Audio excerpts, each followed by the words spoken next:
Escudriñando las Escrituras con Ezequiel Rueda.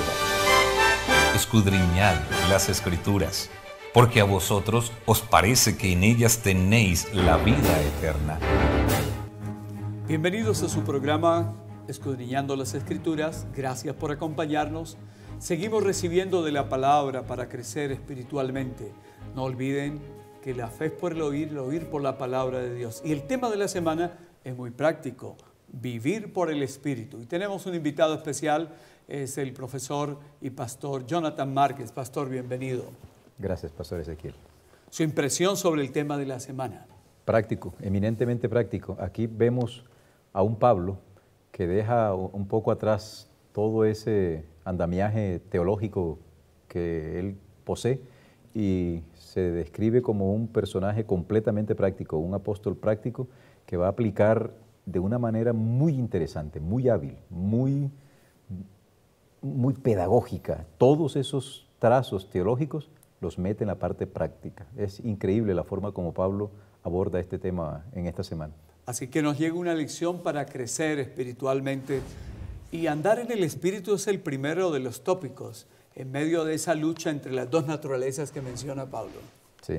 Andar, es interesante que no solamente en el Nuevo Testamento y particularmente aquí en la epístola de Gálatas, el vocablo andar o el verbo andar no implica una locomoción bípeda, no es la locomoción, no es el traslado, es una forma, es un camino, es una manera de uno proceder, es una conducta. Estilo de vida. Es un estilo de vida, si queremos llamarlo así. Así Correcto. es. Eso se ve incluso allá en el libro de Isaías cuando el mismo profeta habla del sábado. Si retrajeres del sábado tu pie, no andando en tus propios caminos.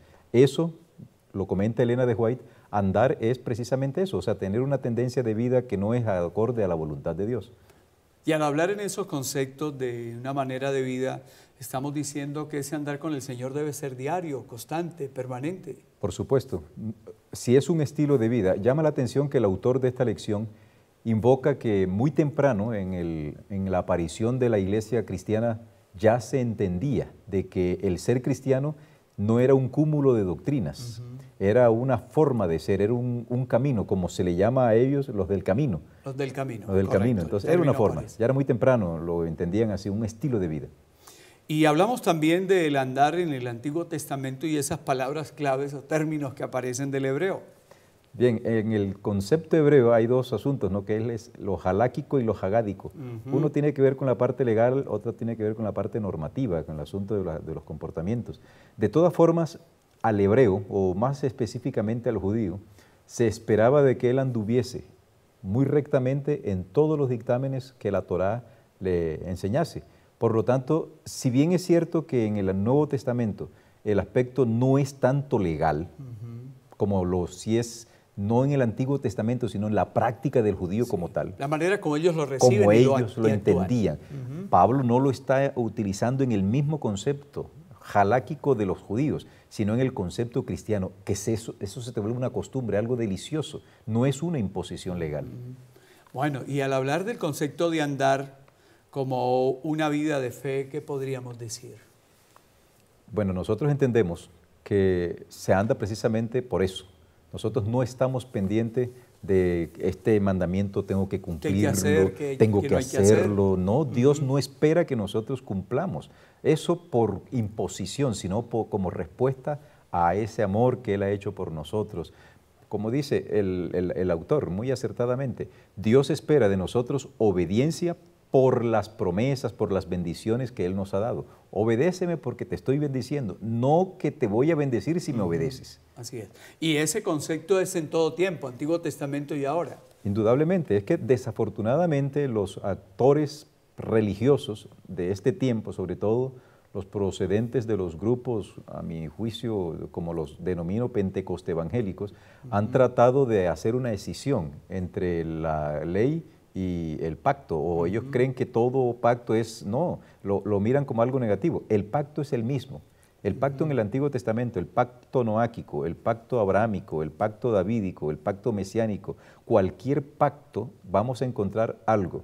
Dios propone que el hombre lo acepte como Dios, que lo obedezca, y Él se compromete a bendecir a ese personaje bajo las condiciones del pacto que Dios establece. Sí, y Dios es fiel cuando promete algo, ¿no? Bendito sea Dios, por lo menos ese sí cumple la palabra. Sí, sí. Dios no es como de pronto algunos de nosotros o la humanidad entera que promete y no cumple.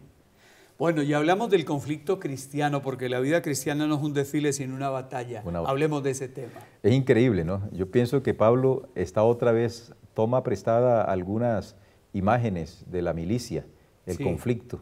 Ahí hay un conflicto. Evidentemente el conflicto Pablo lo presenta como internamente. Es una naturaleza que intenta conquistar a la otra y viceversa.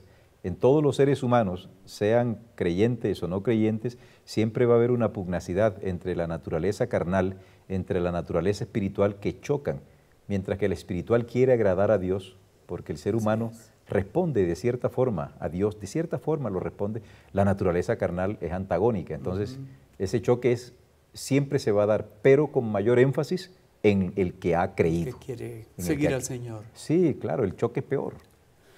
Pastor, algunas personas piensan que retraerse de la sociedad, que volverse ermitaños o monjes, que buscar huir de donde está el mundo, eso lo santifica. Bajo ninguna circunstancia. Sí. El problema es como si pensásemos que yo tengo un virus. O sea, el virus mío es el pecado. El virus de toda la naturaleza es el pecado. No importa donde yo me traslade, el virus allá lo llevamos. Va conmigo. Entonces, no hay que huir. No se puede hacer eso para tratar de mejorar o de huir de ese conflicto que se da. Es imposible. Allá nos va a alcanzar siempre el pecado. Allá llegaremos. Allá llega, ¿a dónde vaya? Usted recuerda el caso de Simón el Estilita, ese que se montó allá para tratar de alejarse del mundo. Bueno, mucha gente ha tomado esa filosofía del anacretismo, volverse ermitaños, y realmente eso no funciona, porque la vivencia social es algo que ayuda incluso al crecimiento espiritual cuando uno puede socializar con otras personas. Correcto. Y darse cuenta que donde él está fallando, yo estoy en victoria, donde yo estoy fallando, él está en victoria y nos vamos complementando. Así es. Y para quienes tienen esa batalla que es permanente, ¿qué consejos podemos darles para animarlos, para seguir adelante y no dejarse vencer? Pablo lo presenta en el libro de Romanos. Él dice, miserable hombre de mí, pecador. ¿Quién me librará? Yo entiendo, yo quiero. Y yo pienso que cualquier oyente, cualquier televidente, estará de acuerdo con esta posición de Pablo, porque no es una posición de un teólogo, es la posición de un hombre natural. Yo quiero hacer el bien, lo deseo, lo anhelo, pero por otro lado me encuentro con que hay esa rivalidad, ese conflicto. Pero Dios, dice el apóstol Pablo, no nos va a dejar ser tentados más allá de la posibilidad de vencer y de buscarle una salida a esa tentación. Así que hay posibilidades. Sin duda alguna no hay por qué desmayar. La naturaleza humana va a ser subyugada por la naturaleza divina hasta que alcancemos el triunfo en Cristo Jesús. Hay seguridad de victoria en Él. Hablemos de las obras de la carne y la obra del Espíritu. Ese singular, ese plural, cuando Pablo contrasta esas dos. Llama la atención algo. Cuando uno se pone a leer la lista de los vicios que Pablo menciona en el libro de Gálatas, uno se sorprendería si encontrase a un ser humano que pueda poseer todos esos vicios, aparte de que Pablo no dice etcétera, sino que dice... no menciona. No lo menciona, solo, o sea, el etcétera está allí implícito. O algo parecido, dice él. Pero es muy difícil, creo yo, casi que imposible encontrar en un solo ser humano la práctica de todos esos vicios, porque esa persona sería prácticamente el mismo Satanás, que es el padre de todo eso, ¿verdad? Hay hombres, por ejemplo, que no son no les gusta el alcohol, nunca han tomado, pero son avaros. O hay otros que no son avaros, pero son pendencieros. Exacto. O sea, pero llama la atención también que esos frutos de la carne son plural, porque efectivamente uno puede tener 2, 3, 4, 5. En cambio, el fruto del Espíritu se presenta como uno solo. Y ese uno es como un racimo del que penden los demás. Así es. Pastor, aquí aparece, el autor señala que algunas personas afirman que no importa lo que se crea en relación con Dios, siempre y cuando uno sea sincero. No, bajo ninguna circunstancia. La sinceridad no salva. Muchas personas sinceramente se perderán, porque nosotros tenemos que aceptar lo que precisamente Dios está dando. La revelación de Dios tiene como propósito marcarle al hombre qué es lo que Dios espera del hombre. Dios no deja en zonas grises a ningún ser humano. Él no deja en zonas turbias para que el ser humano deduzca qué es lo que Dios espera. No, yo te he dicho a ti, dice Dios por allá en el libro del profeta Miqueas, ¿qué es lo que yo espero de ti, hombre? Que andes en justicia, que hagas esto, que hagas el bien. Eso es lo que Dios espera. En el caso del andar, en el caso del cristiano, del hombre común y cualquiera, debe obedecer a Dios. No importa que usted diga no soy de la iglesia adventista o no pertenezco a ningún cuerpo, debes obedecer, porque la misma naturaleza te dice que una desobediencia, pagas. Así es. Hablemos entonces, para concentrarnos en lo bueno, el fruto del Espíritu. El carpós, como diría, el carpós. Es curioso que es un fruto, pero usted lo abre y va saliendo diferentes tonalidades. O sea, es un carpós. El vocablo griego, yo abro esto aquí y me sale banano, por utilizar un término. Sí, sí, una figura. Una figura, o sea, una parte metafórica. Abro aquí y me sale sabor a coco. Por acá guanábana, por acá papaya o qué sé yo. Pero es un solo carpós, es un solo fruto. O sea, no es que sean varios, es uno solo. Queriendo indicar Pablo con eso, que ahí es donde está la sabiduría de Pablo, la habilidad de decir, cuando un ser humano nace en Cristo Jesús, todas estas virtudes que en su tiempo Aristóteles quiso mencionar como el eudemonismo y otras cuestiones del asunto de las virtudes, todas esas virtudes afloran, todas. No es que una no llegue, todas afloran. Amor, gozo, paz, paciencia, benignidad, mansedumbre, fe, templanza. Todas ellas afloran cuando la persona es transformada por el Espíritu. Eso es una bendición. Y en ese orden aparece aquí que Pablo coloca en primer lugar el amor y luego da esa lista de 9 virtudes y se dice que no es accidental que lo haya hecho así. Teóricos dicen que posiblemente hay una triada, como también menciona el acá. autor. Sí, es posible que... Pero ya eso entra más de pronto en el plano de la homilética porque no está completamente definido ahí en el texto. Correcto. Si uno puede aplicarlo, bueno, esto del amor, gozo, paz, y así cada una, pero indistintamente a lo que sea, Pablo pone en preeminencia el amor. ¿Por qué, pastor? Porque el amor es la esencia divina. El amor cubre todo lo demás. Si una persona, si yo amo de verdad, si yo estoy sinceramente amando a Dios o a mi prójimo, todo cuanto yo deba hacer por ellos va a ser sencillo. No tendré ningún problema. Pero si yo no amo, difícilmente voy a tener paz. Fundamento de la creación, de la verdadera educación, de la salvación es el amor, ¿no? El amor, sí, Señor. El Señor Jesús habla acerca del amor y la negación propia. ¿Qué podríamos comentar en esto? Porque es justamente lo antagónico, el amor a la negación. O sea, perdón, no es antagónico, es complementario, que pensaba otro asunto. El amor hace que yo dé, mientras que si no lo tengo, yo voy a esperar es demandar que me den. En el asunto, en el caso de aquí del amor, del fruto del Espíritu, se evidencia de que Dios amó primero. Y al amar primero, dio primero. ¿Y qué dio? Todo en Cristo Jesús. Así que esa es la máxima prueba del amor que Dios nos manifiesta a nosotros. Y miramos ese fruto del Espíritu y uno nota que las virtudes que él menciona son parte, un complemento de un todo, ¿no? El principal es el amor. Por supuesto, porque es que, si bien es cierto, las virtudes cristianas son destacadas allí, también en el mundo vamos a encontrar esas virtudes, pero en el mundo no vamos a encontrar, o en otras religiones no vamos a encontrar el amor como fundamento de las demás. La única religión, la única iglesia, por decirlo así, que tiene el amor como fundamento es la iglesia cristiana. De resto no hay ningún otro que tenga eso, y eso es lo que destaca que en Cristo la iglesia puede alcanzar a otros irradiando esos rayitos de amor que tanto necesita hoy la sociedad. Y de hecho decimos que esas virtudes es el reflejo del carácter de Jesús, ¿no? Todas. Es que quien tiene amor, viene lo demás. Hay gozo, hay paz. Aquí hay una frase que quiero que usted comente. Los 10 mandamientos no son una alternativa al amor. Es cierto. Los 10 mandamientos no generan amor. No, para nada. Son un asunto meramente legal. Es un asunto de que tienes que hacer esto. Pero los 10 mandamientos, cuando yo los cumplo, lo estoy haciendo por amor de aquel que los establece. Un asunto meramente heterónomo. Dios es quien establece estos 10 mandamientos y te dice a ti, me dice a mí, cúmplelos porque son buenos para ti, son un reflejo de mi amor.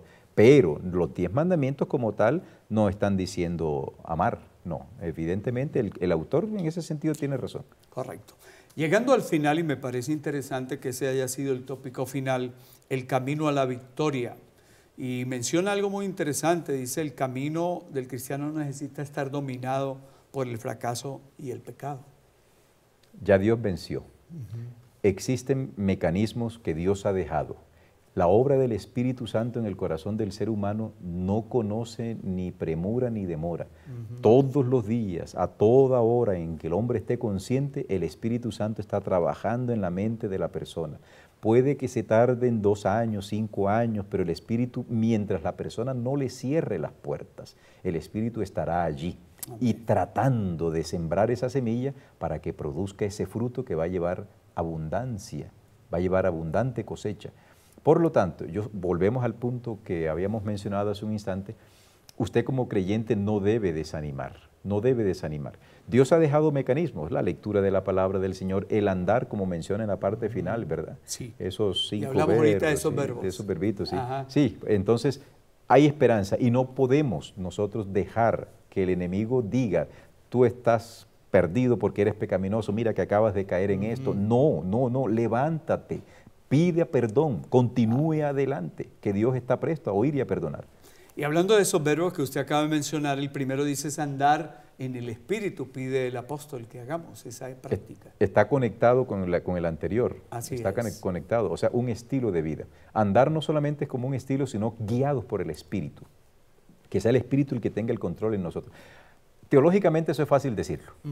Sí, hablemos de lo práctico, ¿qué se espera de nosotros? Pero prácticamente sí, es lo que uno tiene que hacer. Por ejemplo, cuando yo voy manejando el vehículo en estas ciudades o en cualquier otra ciudad de tráfico pesado y se le atraviesa a alguien y a veces uno lleva prisa, a menos que el control lo ejerza el Espíritu en uno, la naturaleza carnal tiende a buscar un revanchismo. ¿Por qué lo hiciste? Eso es ser práctico en el asunto del andar. Donde yo esté debo tener conciencia de que Dios está mirando y debo ser una luz para los demás. Subrayemos, usted ya lo mencionó, pero subrayemos el término del verbo ser guiados. Es como un láser. Cuando nosotros, o sea, estaba yo pensando en eso, en la figura esa que utiliza Pablo allí de ser guiados. Por supuesto, el Espíritu Santo genera en nosotros algo así como un láser o un GPS. Él nos coloca, nos ubica de tal forma que no perdamos por dónde es el camino. No tenemos por qué temer. Si yo tengo un GPS, un GPS como diría, yo sé que Él me va a decir, vete por aquí. Este es el camino. Eso es una bendición tenerlo. Entonces el Espíritu nos guía, saber cuál es la decisión, cuál es la palabra, cuál es el camino correcto en el momento oportuno. Y no nos toca a nosotros guiar, sino seguir. Seguir, no más. O sea, eso es una bendición también, una ventaja, que si nosotros tuviésemos que guiar a alguien, no, pero es Dios quien nos guía, y ese camino que Él establece es el mejor. El otro verbo que aparece es vivir. Bueno, vivir, el zoe, como diría en griego, ¿no? El vivir es simplemente la experiencia vital, el acto de respirar, como lo diría de pronto Elena de White, que cada respiración nuestra sea una oración, que nosotros cuando tengamos conciencia de que tenemos existencia, ese vivir es en el Espíritu, que entendamos que ese vivir es para Dios, no para otra cosa. Yo comprendo, y como a veces hemos dicho en algunos escenarios, que el ser humano, como dice Pablo, yo a veces me siento tan triste, ¿cómo es posible que yo haya hecho esto? Lo hice, pero me levanto. ¿Por qué? Porque en mí hay una disposición a obedecer a Dios. No naturalmente, pero esa es la obra que el Espíritu está haciendo. Eso es prácticamente lo que es el vivir. Así como tú vives para otras cosas, pues Él aquí te está diciendo, vive para el Espíritu, constantemente para el Espíritu. Y ahora Él también utiliza el término crucificar, ¿no? Matar, porque es un eufemismo. Sí. Correcto. Es un eufemismo. Evidentemente que el apóstol no está diciendo que nosotros vayamos a hacer exactamente lo mismo que le hicieron a Jesús, que nos vayamos a crucificar físicamente. Está diciendo es mata de hambre al pecado. Es decir, no le des chance para que él crezca en ti. no le des alimento, huye, mátalo y verás que al tiempo que tú confrontas la naturaleza carnal, la naturaleza espiritual se fortalece y viceversa. Así que el crucificar es todos los días, malos hábitos, malos pensamientos, malas palabras, todos los días, hacer eso. Pastor Jonathan, ¿cómo podríamos sintetizar la lección así brevemente y dejar el desafío a nuestros televidentes y de seguir al Señor, de andar en Él, de ser guiados, de crucificar, de vivir? Cada latido de tu corazón, cada respiración, acuérdate de que hay un Dios en los cielos que ha hecho por ti y para ti tantas cosas, que los años que tienes de existencia no son el producto de tu capacidad de sobrevivencia, sino del amor infinito que Dios tiene. Para que Él pueda guiar tu vida, también tú debes hacer acto de obediencia. No te desesperes si de pronto estás viviendo un periodo de bajonazo espiritual. Sigue adelante. Dios está a tu lado y no va a dejar a ningún alma que tenga deseo de obedecerlo sin una respuesta oportuna. Vivir en Cristo, vivir en el Espíritu significa cada paso que tú des, acuérdate de quién eres y acuérdate de lo poderoso que es Dios para salvarte a ti. Pastor, ¿qué elementos tenemos que Dios imparte para ese crecimiento, para fortalecer esa naturaleza espiritual, para esa batalla? Pablo ya lo mencionó en el libro de Efesios, ¿no? Nosotros tenemos las Escrituras, tenemos una vida de devoción. Dios nos ha dejado también la capacidad del raciocinio para darnos cuenta en dónde estamos actuando mal. Tenemos la capacidad de reaccionar, de pedir perdón. Dios no deja que el ser humano ande a tientas. Él ya estableció un camino, estableció las herramientas. De parte nuestra está si las aceptamos o no, si las tomamos o no. Pero el camino de la salvación no es difícil. Y es ahí donde aparece esta pregunta, ya que tenemos el tiempo. ¿Qué papel ocupa el esfuerzo humano en la producción del fruto del Espíritu? A mi juicio, solo obedecer. Solo obedecer. Porque el fruto no lo genera el ser humano. Así como el sembrador no puede hacer de que la semilla crezca, eso lo hace un poder que está inherente en la semilla dada por Dios. En el caso de nosotros, el poder para obedecer a Dios no está en el ser humano. No está en el ser humano. Y el esfuerzo humano, a mi modo de ver las cosas, es solamente obedece. Obedece.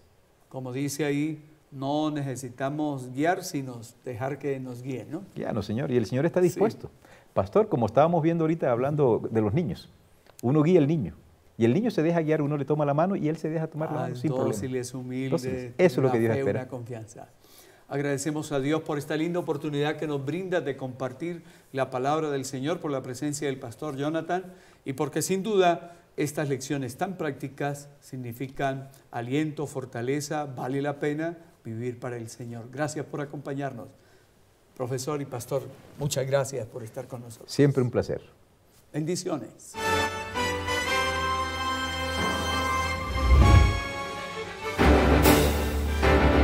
Hacemos nuestros ojos, se acerca su venida. Se oyen ya los pasos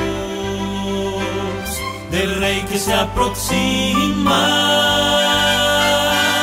La tarea aún nos queda de anunciar.